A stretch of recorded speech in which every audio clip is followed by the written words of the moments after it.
Hello everyone, welcome to Yasmin's Learning Corner.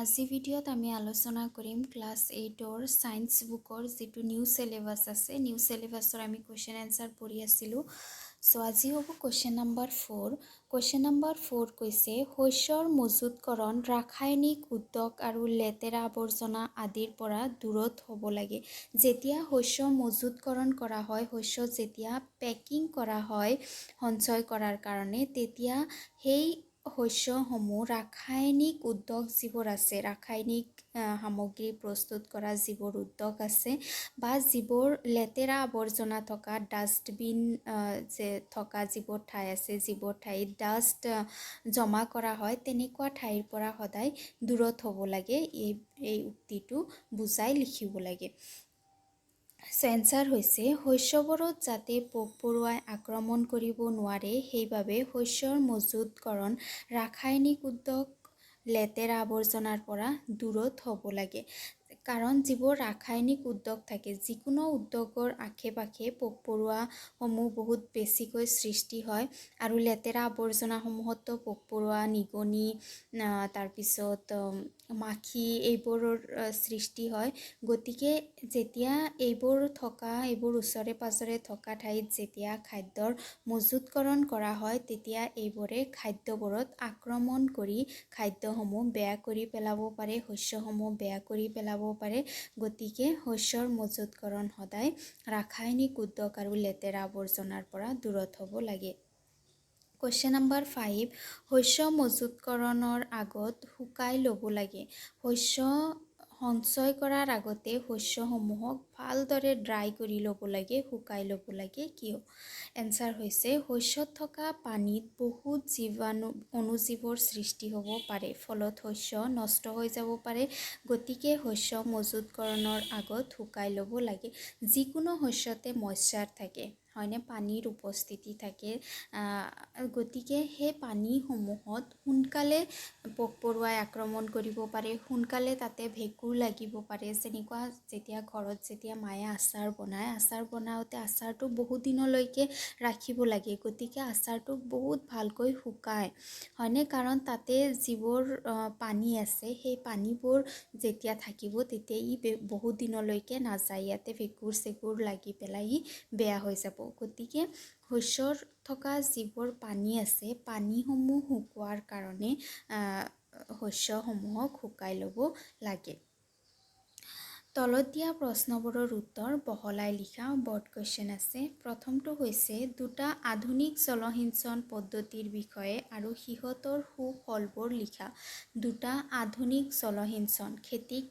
কৃত্ৰিমভাৱে পানী দিয়া যিটো পদ্ধতি আছে তাৰে দুটা আধুনিক পদ্ধতিৰ বিষয়ে লিখিব লাগে আৰু সেই পদ্ধতিসমূহ ব্যৱহাৰ কৰিলে আমি কি এডভান্টেজ পাওঁ সেইটো লিখিব লাগে এনসাৰ হৈছে আধুনিক জলসিঞ্চন পদ্ধতিবোৰ হ'ল নাম্বাৰ 1 পানী ছটিওৱা ব্যৱস্থা এটা আধুনিক জলসিঞ্চন পদ্ধতি পানী অহা মূল নলীডাল এটা নিৰ্দিষ্ট দূৰত্বৰ ব্যৱধানত আগমূৰত ঘূৰ্ণনশীল বিন্ধা থকা নলী লম্বভাৱে লগোৱা থাকে এইটো ব্যৱস্থাত যিটো নলী থাকে নলীটো ঘূৰিব পাৰে সাপোজ ইয়াতে নলী আছে এইটো নলী কি কৰিব পাৰে চাৰিওফালে এনেকৈ ঘূৰি পেলাই পানী দিব পাৰে পাম্পৰ চাপযুক্ত পানী যেতিয়া মূল নলীয়েদি প্ৰবাহিত হয় তেতিয়া ঘূৰ্ণনশীল বিন্ধাৰে পানী জোৰেৰে ওলাই চাৰিওফালে ছিটিকি পৰে আৰু ইয়াৰ সৈতে এটা পাম্প থাকে সেই পাম্পৰ সহায়ত পানী ওলাই আহি পেলাই চাৰিওফালে বৰষুণ যেনেদৰে পৰে তেনেদৰে ছিটিকি পৰে আৰু ইয়াৰ সুফল হৈছে নাম্বাৰ 1 পানীৰ পৰিমাণ কম থকা অসমান ভূমি আৰু বালিয়া মাটিৰ বাবে উপযোগী যিবোৰ ঠাইত পানীৰ স্কাৰচিটি আছে পানী কম আছে তেনেকুৱা ঠাইৰ কাৰণে বালি মাটি থকা ঠাইত আৰু যিবোৰ অসমান ভূমি আছে সমান নহয় অসমান ভূমি আছে তেনেকুৱা ক্ষেত্ৰত ই বহুত উপযোগী হয় তাৰপিছত নাম্বাৰ 2 হৈছে পানী নিগৰুৱা ব্যৱস্থা এই ব্যৱস্থাত পানী নিগৰাই টপকৈ উদ্ভিদৰ গুৰিত পেলোৱা হয়, সেইবাবে ইয়াক পানী নিগৰুৱা ব্যৱস্থা বুলি কোৱা হয়। এইটো যিটো ব্যৱস্থা, এইটো মেইন পাইপটো এনেদৰে থাকে আৰু নিৰ্দিষ্ট দূৰত একোটাকৈ এনেদৰে পাইপ লগোৱা থাকে আৰু সেই পাইপসমূহ য'ত গছ আছে, গছৰ ওচৰত পাইপসমূহ ৰখা হয় আৰু সেই গছৰ গুৰিত এই পাইপেৰে পানী আহি এটোপালকৈ পানী সেই গছৰ গুৰিত পৰে। যিহেতু পানী টুপকৈ পৰে, সেইকাৰণে ইয়াক পানী নিগৰুৱা ব্যৱস্থা বুলি কোৱা হয়। ইয়াৰ সুফল হৈছে পানী টুপকৈ পৰাৰ বাবে পানীৰ অপচয় মুঠেই নহয়। যিহেতু পানী টোপাল হিচাপে পৰে, গতিকে এই ক্ষেত্ৰত পানীৰ একেবাৰে অপচয় নহয়, পানী সঞ্চয় কৰিব পৰা যায় এইটো পদ্ধতিৰ দ্বাৰা। কুৱেশ্যন নম্বৰ 2, নাইট্ৰজেন যৌগীকৰণ কি? নাইট্ৰজেন যৌগীকৰণ কি হয় লিখিব লাগে। নাইট্ৰজেন যৌগীকৰণ হ'ল এটা ৰাসায়নিক প্ৰক্ৰিয়া যাৰ দ্বাৰা অণুজীৱই নাইট্ৰজেনক জৈৱিক পদাৰ্থলৈ ৰূপান্তৰিত কৰে। নাইট্ৰজেন ক'ত থাকে? নাইট্ৰজেন বায়ুমণ্ডলত থাকে আৰু বায়ুমণ্ডলত নাইট্ৰজেন গেছ হিচাপে থাকে আৰু যেতিয়া নাইট্ৰজেন গেছ হিচাপে থাকে, ইয়াক উদ্ভিদে পোনে ব্যৱহাৰ কৰিব নোৱাৰে। গতিকে সেই নাইট্ৰজেনক বায়ুমণ্ডলৰ পৰা উদ্ভিদে ব্যৱহাৰ কৰিব পৰা অৱস্থাত আহিলেহে উদ্ভিদৰ শিপাই ইয়াক শোষণ কৰিব পাৰে। গতিকে যেতিয়া বায়ুমণ্ডলীয় নাইট্ৰজেন, বায়বীয় নাইট্ৰজেন কি হয়? জৈৱিক পদাৰ্থলৈ ৰূপান্তৰিত হয় উদ্ভিদৰ ব্যৱহাৰৰ বাবে, তাক নাইট্ৰজেন যৌগীকৰণ বুলি কোৱা হয়। নম্বৰ 3, লেগুমিনাছ উদ্ভিদে কেনেদৰে নাইট্ৰজেন যৌগীকৰণ কৰে? লেগুমিনাছ উদ্ভিদ মানে হৈছে মাহজাতীয় উদ্ভিদ। মাহজাতীয় উদ্ভিদবোৰে কেনেকৈ নাইট্ৰজেন যৌগীকৰণ কৰে? এনচাৰ হৈছে লেগুমিনাছ উদ্ভিদে নাইট্ৰজেন যৌগীকৰণ কৰিব প্ৰয়োজন হয় ৰাইজোবিয়াম বেক্টেৰিয়াৰ। যেতিয়া এই মাহজাতীয় উদ্ভিদসমূহে নাইট্ৰজেন যৌগীকৰণ কৰে, সেইটো প্ৰক্ৰিয়াৰ কাৰণে ইহঁতক ৰাইজোবিয়াম নামৰ এটা বেক্টেৰিয়াৰ প্ৰয়োজন হয়। তোমালোকে আগৰ ক্লাছতো পাইছা ৰাইজোবিয়াম বেক্টেৰিয়াৰ বিষয়ে।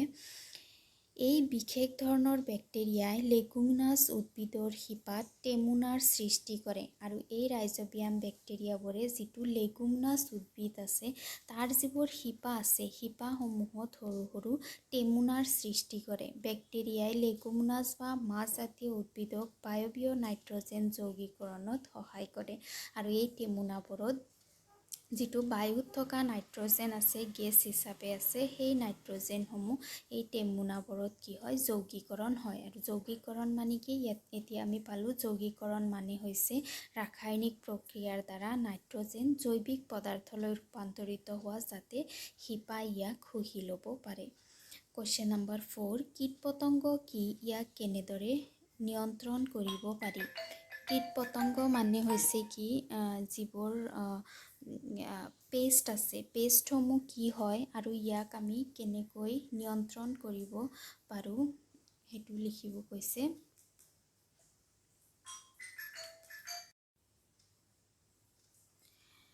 কীট-পতংগবোৰ হৈছে এনেকুৱা জীৱ যিয়ে শস্য চপোৱাৰ আগতে শস্যত ৰোগ সৃষ্টি কৰি বা শস্য খাই ধ্বংস কৰে। যিবোৰ কীট-পতংগ আছে, পেষ্ট আছে, সেইবোৰ হৈছে কিছুমান জীৱ যিবোৰে শস্য চপোৱাৰ আগতে সেই শস্যসমূহত শস্যৰ যিবোৰ উদ্ভিদ থাকে, উদ্ভিদত ৰোগৰ সৃষ্টি কৰে বা সেই শস্য যিবোৰ হয়, যিবোৰ ফল লাগে, সেইসমূহ খাই পেলাই শস্যৰ অনিষ্ট কৰে, সেইবোৰক কীট-পতংগ বুলি কোৱা হয়।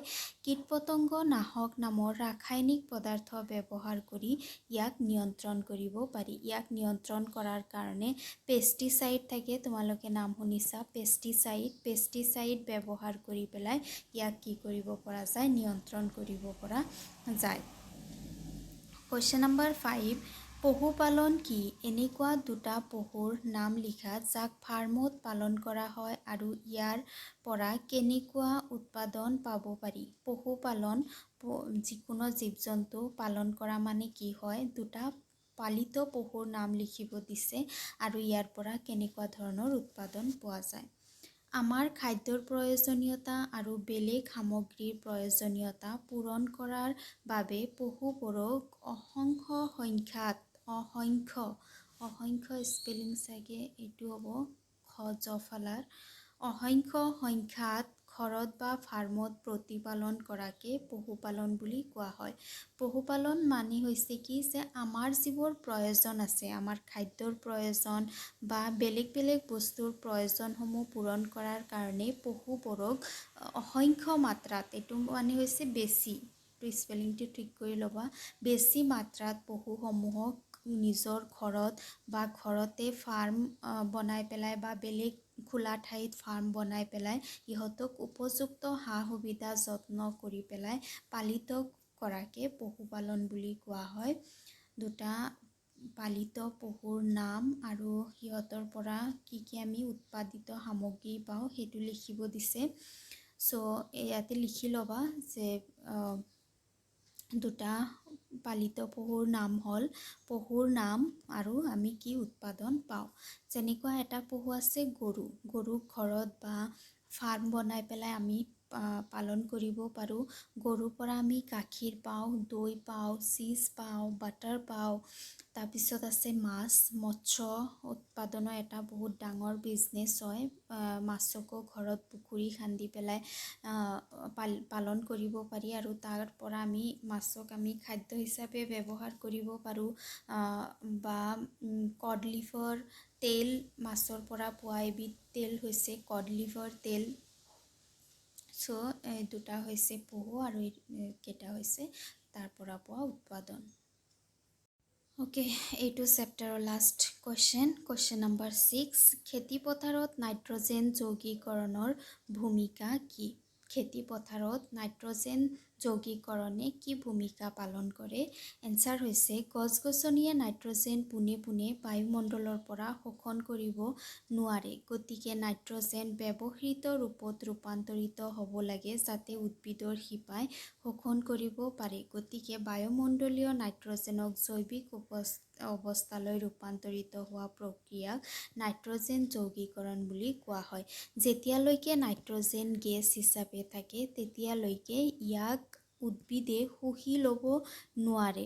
গতিকে এই নাইট্ৰজেনটো কি হ'ব লাগে? কনভাৰ্ট হ'ব লাগে এনেকুৱা এটা ফৰ্মত যাতে উদ্ভিদে ইয়াক শোষণ কৰিব পাৰে। আৰু নাইট্ৰজেনটো জৈৱিক পদাৰ্থ ৰূপে ৰূপান্তৰিত হয় আৰু এই জৈৱিক পদাৰ্থক উদ্ভিদৰ শিপাই শুহি লয়। গতিকে খেতি পথাৰত শস্যৰ কাৰণে, উদ্ভিদৰ কাৰণে নাইট্ৰজেনৰ বহুত গুৰুত্ব আছে। সেইকাৰণে নাইট্ৰজেন যৌগীকৰণে এক গুৰুত্বপূৰ্ণ ভূমিকা পালন কৰে। নাইট্ৰজেন যৌগীকৰণত যেতিয়া নাইট্ৰজেন বেলেগ ৰূপলৈ ৰূপান্তৰিত হয় তেতিয়া উদ্ভিদে ইয়াক নিজৰ বৃদ্ধি আৰু বিকাশত ব্যৱহাৰ কৰিব পাৰে। ইয়াৰ পিছত আমি ছায়েন্সৰ চেপ্টাৰ 2 আলোচনা কৰিম। হিন্দীৰ চেপ্টাৰ 1ও আপলোড কৰা হৈছে, যদি তোমালোকে চোৱা নাই চাই ল'বা। আৰু যদি তোমালোকে এতিয়ালৈকে চেনেল ছাবস্ক্ৰাইব কৰা নাই প্লিজ ছাবস্ক্ৰাইব কৰি দিবা। Thank U.